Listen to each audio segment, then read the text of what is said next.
నమస్తే, welcome to ISR 9 news. ముందుగా headlines. Cargo నౌకపై క్షిపణులతో హౌతీల దాడి, ముగ్గురు మృతి.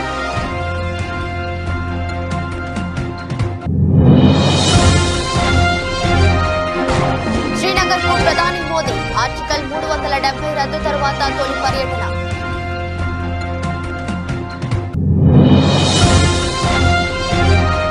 టీడీపీ జనసేన బీజేపీ పొత్తుపై ఉత్కంఠ, ఢిల్లీ చేరిన వ్యవహారం.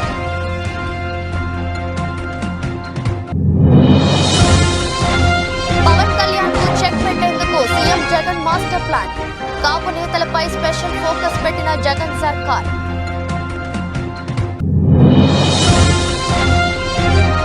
టచ్ చేస్తే అంతు చూస్తా, మరో 10 ఏళ్లు మనది అధికారం, CM Revanth mass warning.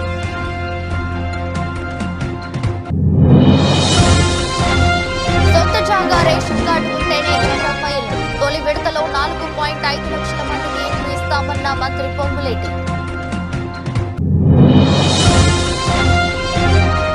Ashwin కు 100వ test, team India guard of honour video.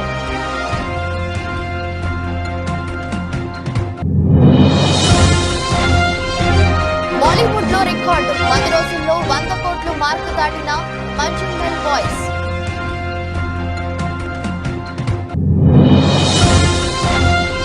లాభాలతో ప్రారంభమైన మార్కెట్ సూచీలు 74,143 వద్ద కొనసాగుతున్న సెన్సెక్స్.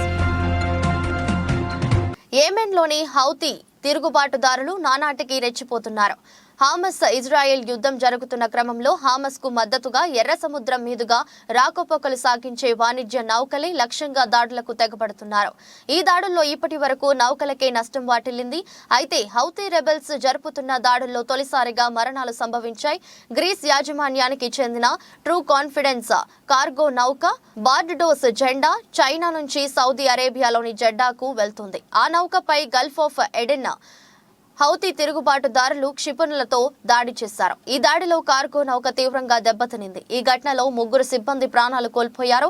మరో 6 గాయపడినట్లు అమెరికా అధికారులు ధృవీకరించారు.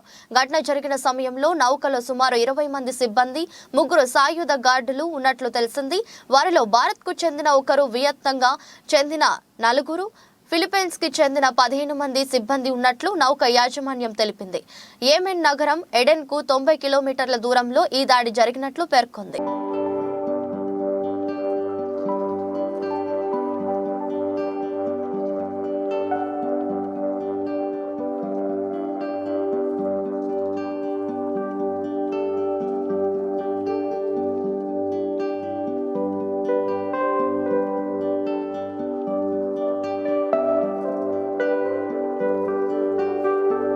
కాశ్మీర్లో ఆర్టికల్ 370 రద్దు చేసిన తర్వాత ప్రధాని మోదీ తొలిసారి ఇవాళ శ్రీనగర్ లో పర్యటించనున్నారు. అక్కడ ఆయన అనేక అభివృద్ధి కార్యక్రమాలను ప్రారంభించారు. సుమారు 6,400 కోట్ల ఖరీదైన పనులను ఆయన స్టార్ట్ చేయనున్నారు. శ్రీనగర్ లో బహిరంగ సభలో ఆయన ప్రసంగించనున్నారు. పక్షి స్టేడియంలో జరగనున్న వికసిత్ భారత్ వికసిత్ కాశ్మీర్ ప్రోగ్రాం నేపథ్యంలో ఆయన మాట్లాడారు. పక్షి స్టేడియం వల్ల భారీ బందోబస్తును పెంచారు. ప్రధాని ర్యాలీ జరిగే ప్రాంతాన్ని త్రివర్ణ పతాకాలతో నింపేశారు. లోక్సభ ఎన్నికలు సమీపిస్తున్న తరుణంలో కాశ్మీర్ అంశం మళ్లీ కీలకం కానుందని, జమ్మూ కాశ్మీర్లో అసెంబ్లీ ఎన్నికలకు సంబంధించిన ప్రకటన కూడా చేస్తారేమో అన్న ఊహాగానాలు కూడా వినిపిస్తున్నాయి.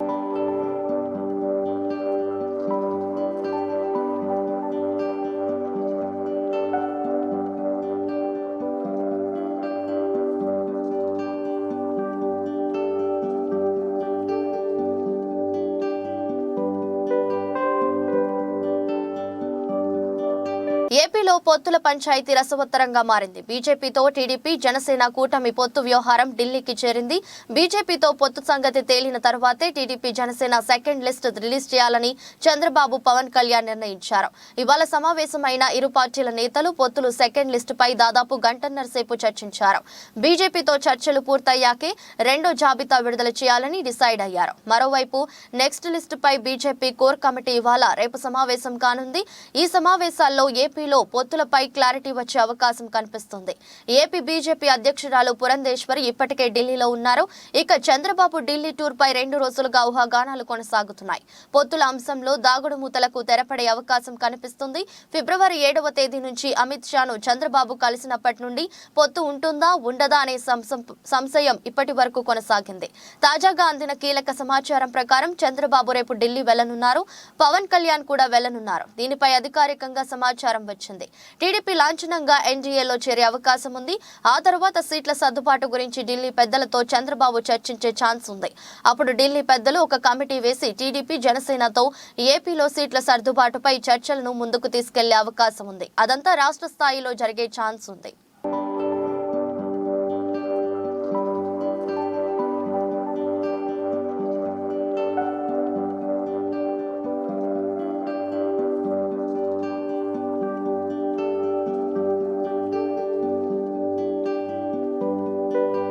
కాపు సీనియర్ నేతలపై వైసీపీ స్పెషల్ ఫోకస్ పెట్టింది. కాపు సీనియర్ నేతలు హరిరామ జోగయ్య, ముద్రగడ పద్మనాభంపై దృష్టి పెట్టిన వైసీపీ వారిని పార్టీలోకి చేర్చుకోవాలని చూస్తుంది. ఇప్పటికే హరిరామ జోగయ్య కుమారుడు సూర్యప్రకాష్ ను పార్టీలో చేర్చుకుంది వైసీపీ. ముద్రగడతో కూడా సంప్రదింపులు జరిపింది. త్వరలోనే ఆయన వైసీపీలో చేరబోతున్నట్లుగా తెలుస్తుంది. ఏదో ఒక నియోజకవర్గం నుంచి ఆయనను బరిలోకి దింపాలని వైసీపీ భావిస్తుంది. మరోవైపు వంగవీటి రాధాను పార్టీలోకి తెచ్చేందుకు వైసీపీ ప్రయత్నిస్తుంది. వంగవీటి రాధాను బందర్ ఎంపీగా పోటీ చేయించాలని వైసీపీ ప్లాన్ చేస్తుంది. కాపు సామాజిక వర్గంపై వైసీపీ ఫోకస్ పెట్టింది. ప్రధానంగా కాపులు ఎక్కువగా ఉండే ప్రాంతాలలోని ముఖ్య నేతలకు వల వేసే పనిలో వైసీపీ ఉంది. ఇప్పటికే కాపు సీనియర్ నేతలు, కాపు పెద్దలుగా ఉన్న హరిరామ జోగయ్య, ముద్రగడ పద్మనాభం ఇద్దరిని తమ వైపు తీసుకునే ప్రయత్నాల్లో వైఎస్ఆర్సీపీ ఉంది. గతంలోనూ వైసీపీలో చేరేందుకు ముద్రగడ అన్ని ఏర్పాట్లు చేసుకున్నారు. కానీ చివరి నిమిషంలో ఆగిపోయింది. రాజకీయ, సామాజిక సమీకరణాల నేపథ్యంలో ముద్రగడ చేరిక పెండింగ్ లో పడింది. ఆ తర్వాత ముద్రగడ జనసేన వైపు చూశారు. జనసేనలో చేరికకు సంబంధించి సంప్రదింపులు కూడా జరిగాయి. అయితే ఆ ప్రక్రియ ఆగిపోయింది. తాజాగా ఆయన వైసీపీలో చేరేందుకు సుముఖత వ్యక్తం చేశారు. ఇప్పటికే వైసీపీ కీలక నేత, ఉభయ గోదావరి జిల్లాల రీజనల్ కోఆర్డినేటర్ మిథున్ రెడ్డి ఇప్పటికే ముద్రగడతో మాట్లాడారు. ఈ నెల 12న ముద్రగడ సీఎం జగన్ ను కలవబోతున్నారని సమాచారం. ముద్రగడ వైసీపీలో చేరతారా లేక మద్దతు మాత్రమే ప్రకటిస్తారా లేదంటే తన కుమారుడిని వైసీపీలో చేరుస్తారా అన్న దానిపై క్లారిటీ రావాల్సి ఉంది. జనసేన పవన్ కళ్యాణ్ కు మద్దతుగా ఉంటూ వచ్చిన మరో కాపు సామాజిక వర్గం కీలక నేత హరిరామ జోగయ్య పైన వైసీపీ ఫోకస్ పెట్టింది. టీడీపీతో పొత్తులో భాగంగా పవన్ కళ్యాణ్ 24 సీట్లకే పరిమితం కావడం పట్ల హరిరామ జోగయ్య తీవ్రంగా వ్యతిరేకించారు. జనసేనకు దూరంగా ఉంటున్నారు. ఈ క్రమంలో ఆయన పైన వైసీపీ ఫోకస్ పెట్టింది. పాలమూరు బిడ్డను సీఎంను చేసిన ఘనత కాంగ్రెస్ దే అన్నారు తెలంగాణ ముఖ్యమంత్రి రేవంత్ రెడ్డి. పాలమూరు ప్రజలకు ఇచ్చిన గౌరవం ఇది అని ఆయన అన్నారు. డిసెంబర్ 3న తెలంగాణకు పట్టిన పీడ వదిలిందన్నారు సీఎం రేవంత్ రెడ్డి. కార్యకర్తల వల్లే మనం అధికారంలో ఉన్నామన్నారు. తెలంగాణ రాష్ట్రానికి రావాల్సిన నిధుల కోసం కేంద్రంతో కోట్లాడతానని తేల్చి చెప్పారు. ప్రధాని మోదీ చెవిలో తాను గుసగుస చెప్పలేదన్నారు. అతిథి మన ఇంటికి వస్తే గౌరవించాలని వెళ్లాను. మోదీ తెలంగాణకు సహకరించకపోతే ఎదిరిస్తా. బిల్లాతో అయినా కేడీతో అయినా కోట్లాడతా. బీఆర్ఎస్ అంటే బిల్లా రంగ సమితి. గత పాలకులు పాలమూరుకు ఏమైనా తీసుకొచ్చారా? 10 కొక్కుల్లా పందేళ్లు దోచుకున్నారు. పాలమూరు జిల్లాకు బీఆర్ఎస్ ఏం చేసింది? కాంగ్రెస్ ప్రభుత్వాన్ని టచ్ చేస్తే మీ అంతు చూస్తా, ఎవరికి అన్యాయం చేశానని ప్రభుత్వాన్ని పడగొడతామంటున్నారు. ఇందిరమ్మ రాజ్యాన్ని చూసి కళ్ళు మండుతున్నాయా అని నిప్పులు చెరిగారు సీఎం రేవంత్. పాలమూరు నుంచి లోక్సభ ఎన్నికల శంఖారావం పూరించారు సీఎం రేవంత్ రెడ్డి. మహబూబ్ నగర్ లో కాంగ్రెస్ ప్రజా దీవెన సభలో సీఎం రేవంత్ రెడ్డి మాట్లాడారు. బీజేపీ, బీఆర్ఎస్ పార్టీలపై విరుచుకుపడ్డారు. నేనేమి తలుపులు మూసి కాళ్లు పట్టుకోలేదు అంటూ బీఆర్ఎస్ విమర్శలకు స్ట్రాంగ్ కౌంటర్ ఇచ్చారు సీఎం రేవంత్ రెడ్డి. ఆత్మ బలిదానాలు చేసుకొని అమరులై ఈ రోజు తెలంగాణ రాష్ట్రాన్ని సాధించారు. ఆనాడు అమరులైన బిడ్డలు మేము ఆత్మ బలిదానం చేసుకున్నా మా తమ్ముల్లో, మా చెల్లెల్లో భవిష్యత్ తరాలకు ఆదర్శంగా నిలబడి ఈ రాష్ట్రంలో మా ఉద్యోగాలు మాకు వస్తాయి. ఆ ఉద్యోగాల ద్వారా భవిష్యత్ తరాలకు సంబంధించిన దళితులు, గిరిజనులు, ఆదివాసీలు, బలహీన వర్గాలు, మైనారిటీల పిల్లలకు చదువులు చెప్తారు. తద్వారా వాళ్ళు దేశ అభివృద్ధిలో భాగస్వాములు అవుతారు అని చెప్పి వాళ్ళు ఆత్మ బలిదానాలు చేసుకున్నారు. ఆ ఆత్మ బలిదానాల స్ఫూర్తితో ఏర్పడ్డ తెలంగాణ రాష్ట్రం ఆనాటి ప్రభుత్వం ఆ స్ఫూర్తితో పనిచేయాల్సింది వదిలేసి కుటుంబం యొక్క సంక్షేమం కోసం, కుటుంబంలో ఉన్న వ్యక్తుల పదవుల కోసం, వాళ్ళ యొక్క లాభార్జన, వాళ్ళ యొక్క ధనదాహం తీర్చుకోవడానికి గత 10 సంవత్సరాలు వాళ్ళు అదే పనిలో మునిగి తేలిరు. ఫామ్ హౌస్ మత్తులో వాళ్ళు ఉండి లక్షలాది నిరుద్యోగ యువకుల యొక్క ఆకాంక్షలు నెరవేర్చడంలో వాళ్ళు వైఫల్యం చెందిన. మీరందరూ దిల్సుఖ్ నగర్ సెంటర్లోనో, అశోక్ నగర్ చౌరస్తాలోనో, అమీర్పేట జంక్షన్లోనో గ్రామాల నుంచి పేద తల్లిదండ్రులు రూపాయి కూడబెట్టి ఉపాధి హామీ కూలికి పోయి సంపాదించి మీకు పంపిస్తే కోచింగ్ సెంటర్ల చుట్టూ తిరుగుతూ దిల్సుఖ్ నగర్లోనో రకరకాల ప్రాంతాలలో మీరు కష్టపడి చదువుకున్నారు. నోటిఫికేషన్ ఎప్పుడు ఇస్తారో తెలీదు. పరీక్షలు నిర్వహిస్తే ప్రశ్నాపత్రాలు ఏ జిరాక్స్ సెంటర్లో తేలుతాయో తెలీదు. ప్రశ్నాపత్రాలను ఎవరు దిద్దుతారో దిద్దే వాళ్ళ మీద నమ్మకం లేదు, ఫలితాలు ప్రకటించే వాళ్ళ మీద విశ్వాసం లేదు. ఈ రకంగా అపనమ్మకంతో అసలు ఎప్పుడు ఏం జరుగుతుందో తెలియని పరిస్థితుల్లో మీరందరూ కష్టపడి కొట్లాడి ఇక మా ఉద్యోగాల గురించి అడగడం కాదు, అధికారంలో ఉన్న కేటీఆర్ ఉద్యోగాలు ఊడగొడితేనే మీ ఉద్యోగాలు వస్తాయన్న ఆలోచనతోటి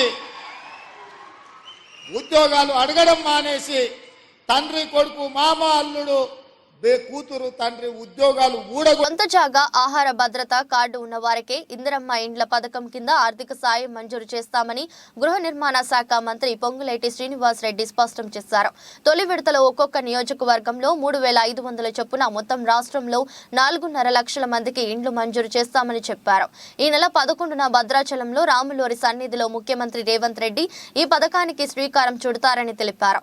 ఇందిరమ్మ ఇండ్ల పథకంపై బుధవారం ఆయన సచివాలయంలో హౌసింగ్ బోర్డు అధికారులతో సమీక్ష నిర్వహించారు.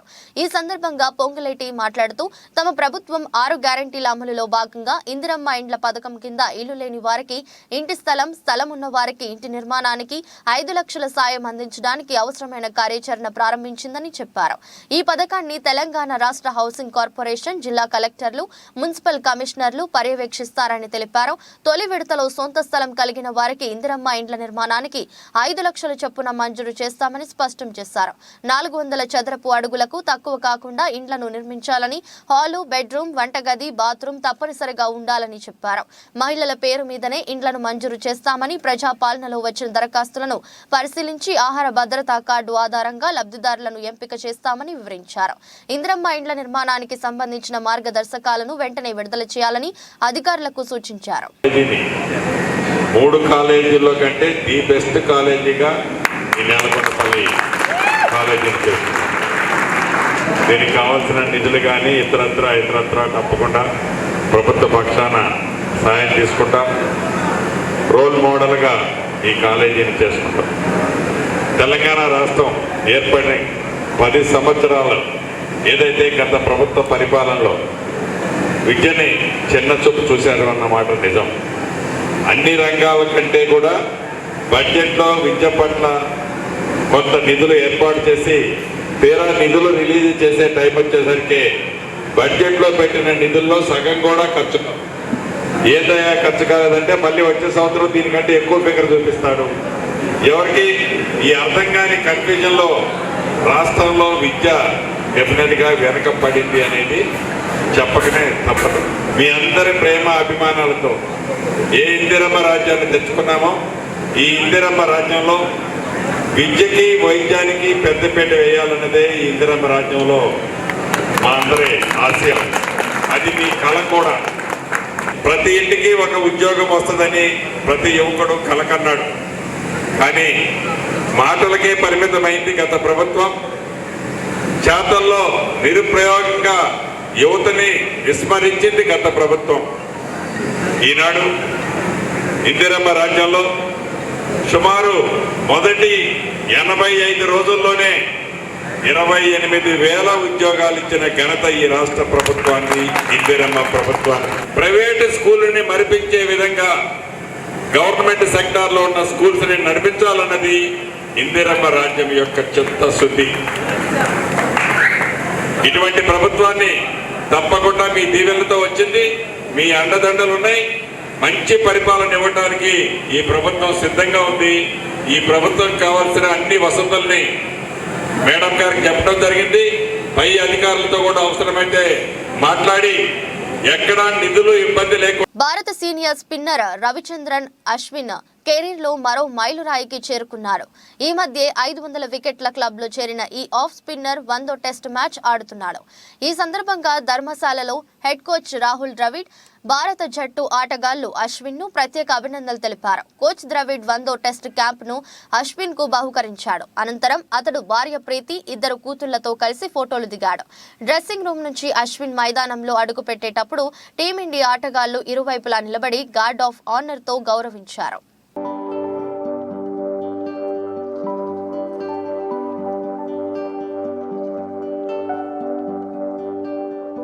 మలయాళంలో చిన్న సినిమాగా విడుదలై రికార్డులు బద్దలు కొడుతున్న చిత్రం మంజుమెల్ బాయ్స్ సర్వైవర్ థ్రిల్లర్ గా వచ్చిన ఈ మూవీ ఫిబ్రవరి 22న విడుదలై బాక్సాఫీస్ వద్ద సెన్సేషన్స్ క్రియేట్ చేస్తుంది. కేవలం 5 కోట్ల బడ్జెట్ తో వచ్చిన ఈ చిత్రం రిలీజ్ అయిన రోజు నుంచే పాజిటివ్ టాక్ అందుకొని బాక్సాఫీస్ వద్ద కాసుల వర్షం కురిపిస్తుంది. ఇదిలా ఉంటే తాజాగా ఈ చిత్రం అరుదైన రికార్డును ఖాతాలో వేసుకుంది. రిలీజ్ అయిన 10 రోజుల్లోనే 100 కోట్ల మార్కును దాటి మాలీవుడ్ లో ఈ మార్కును ఫాస్ట్ గా దాటిన సినిమాగా చిత్రీకరించింది. వాస్తవ ఘటనలు ఆధారంగా చేసుకుని తెరకెక్కిన ఈ సినిమాను చిదంబర్ పి పొదువల్ దర్శకత్వం వహించగా సౌబిన్ షాహిర్, శ్రీనాథ్ బసి, బాలు, వర్గీస్, గణపతి, సీనియర్ నటుడు లాల్, అరుణ్ కరియన్, ఖలీడ్ రెహమాన్, అభిరామ్, రాధాకృష్ణ, దీపక్ పరంబోల్, షెబిన్ బెన్సన్ లాంటి స్టార్స్ కీలక పాత్రలు పోషించారు. మరోవైపు ఈ సినిమా తెలుగులోకి రాబోతుంది. ప్రస్తుతం ఈ సినిమా తెలుగుకు సంబంధించి డబ్బింగ్ కార్యక్రమాలు జరుగుతున్నాయని సమాచారం. ఇక ఈ మూవీని మార్చి 15న ప్రేక్షకుల ముందుకు తీసుకురానున్నట్లు మేకర్స్ ప్లాన్ చేస్తున్నట్లు తెలుస్తుంది. ఈ సినిమా కథ విషయానికి వస్తే 2006లో తమిళనాడు కొడైకెనాల్లోని గుణ గుహాలలో జరిగిన వాస్తవ సంఘటన ఆధారంగా రూపొందించబడింది. ఒక ఫ్రెండ్స్ గ్యాంగ్ గుణ గుహాలను సందర్శించడానికి వెళ్ళగా ఆ గ్యాంగ్ లో ఒకరు ప్రమాదవశాత్తు లోయలో పడిపోతాడు. అయితే అతడిని కాపాడేందుకు అతని స్నేహితులు చేసిన రెస్క్యూ ఈ సినిమా స్టోరీ. అప్పట్లో సంచలనం సృష్టించిన ఈ ఘటనపై సినిమా రావడంతో ప్రేక్షకులు కాసుల వర్షం కురిపిస్తున్నారు.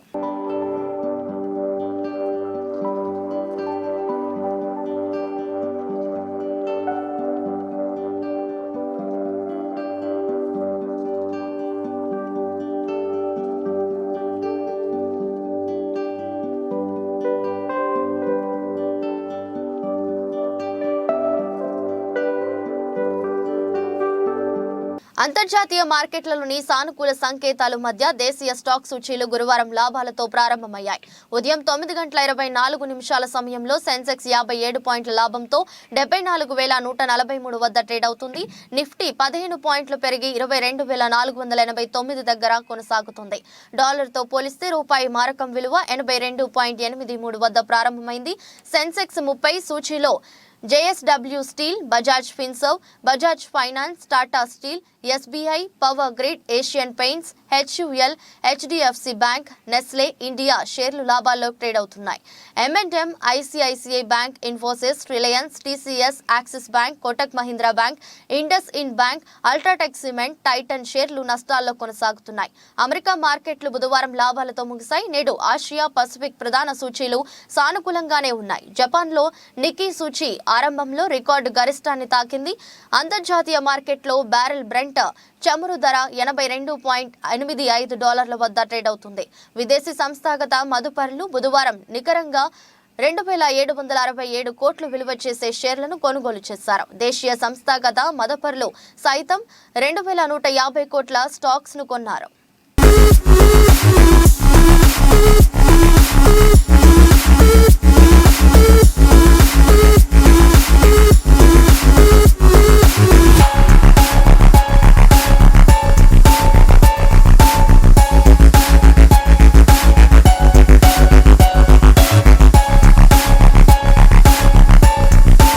జగిత్యాల జిల్లా రాయకల్ మండలంలోని కొత్తపేట గ్రామం నుండి శివాజీనగర్ వెరుపడి కొత్త గ్రామంగా ఏర్పడింది. ఆలయానికి సంబంధించిన బోర్డుపై మా గ్రామం పేరు ఉండాలంటే మా ఊరి వేరే ఉండాలంటూ 2 గ్రామాల ప్రజలు గొడవకు దిగారు. విషయం తెలుసుకుని తహసీల్దార్ అబ్దుల్ కయ్యాం, జగిత్యాల రూరల్ సిఐ ఆరిఫ్ అలీ ఖాన్ 2 గ్రామాల ప్రజలను సమావేశం చేసి ఈ సందర్భంగా వారు మాట్లాడుతూ 2 గ్రామాలకు చెందిన ప్రజలు నాగాలయం బోర్డుపై కోటపేటతో పాటు శివాజీనగర్ పేరు పెట్టాలని ఆ గ్రామస్తులు డిమాండ్ చేయగా పాత పద్ధతి ప్రకారమే కొత్తపేట్ అని ఉండాలని ఆ రోజు ఆ ఊరి ప్రజలు స్పష్టం చేశారు.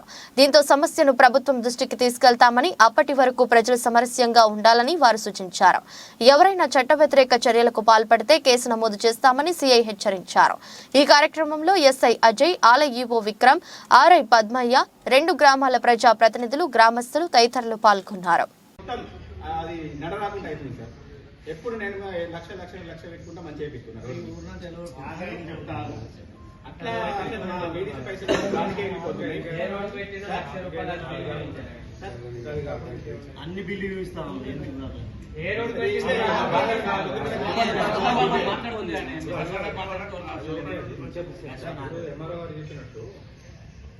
బోర్డులో పేరు ఉండడం వల్ల మీకు ఎటువంటి అభ్యంతరం ఉందని చెప్పేసి అడుగుతున్నారు. మీరు ఇప్పుడు అనేది మీ దీంతో ప్రకారం చూసుకుంటే సార్ అది పక్క పెట్టండి. ఇవాళ మేము ఉంటాం, రేపు మా వారసులు వస్తారు, వాళ్ళకి వీళ్ళకి తెలియదు, రేపు వీళ్ళు ఆక్యుపై చేసుకుంటారు, వాళ్ళు పక్క చెప్తారని చెప్పేసి మీది అది 100% పేరు ఉండడం వల్ల. అవును, అది ఫస్ట్ మెయిన్ రీజన్ అది. అంతే. జగిత్యాల జిల్లా మెట్పల్లి పట్టణంలోని ఎమ్మెల్యే క్యాంపు కార్యాలయంలో ఎమ్మెల్యే డాక్టర్ సంజయ్ మీడియా సమావేశం నిర్వహించారు.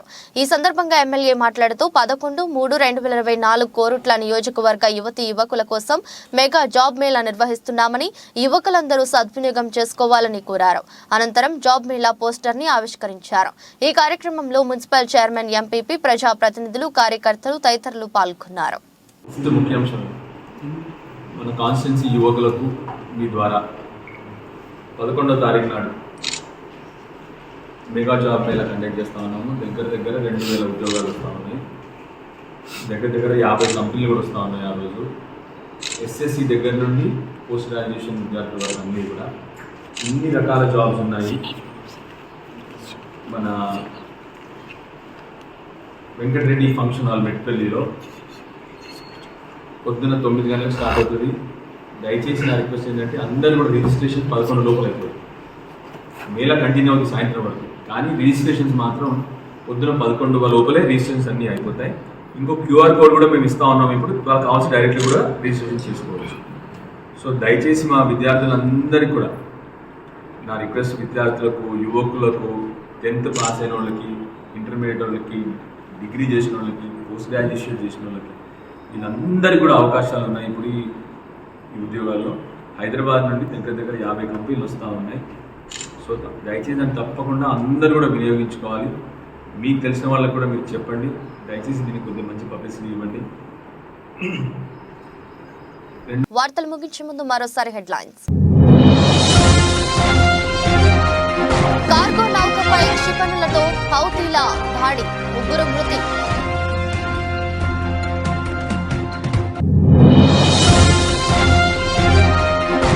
శ్రీనగర్కు ప్రధాని మోదీ, ఆర్టికల్ 370 రద్దు తర్వాత తొలి పర్యటన.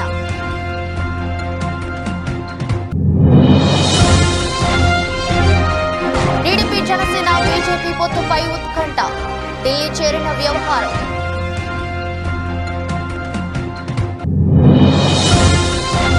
పవన్ కళ్యాణ్ కు చెక్ పెట్టేందుకు సీఎం జగన్ మాస్టర్ ప్లాన్, కాపు నేతలపై స్పెషల్ ఫోకస్ పెట్టిన జగన్ సర్కార్.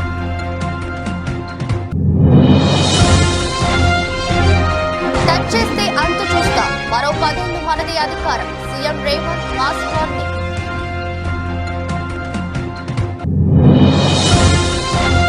సొంత జాగా రేషన్ కార్డు ఉంటేనే ఇందిరమ్మ ఇల్లు, తొలి విడతలో 4.5 లక్షల మందికి ఇండ్లు ఇస్తామన్న మంత్రి పొంగులేటి.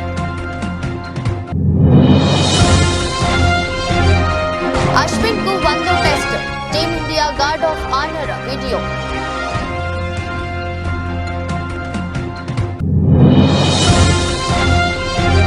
బాలీవుడ్ లో రికార్డు, 10 రోజుల్లో 100 కోట్లు మార్కు దాటిన మంజుమల్ బాయ్స్.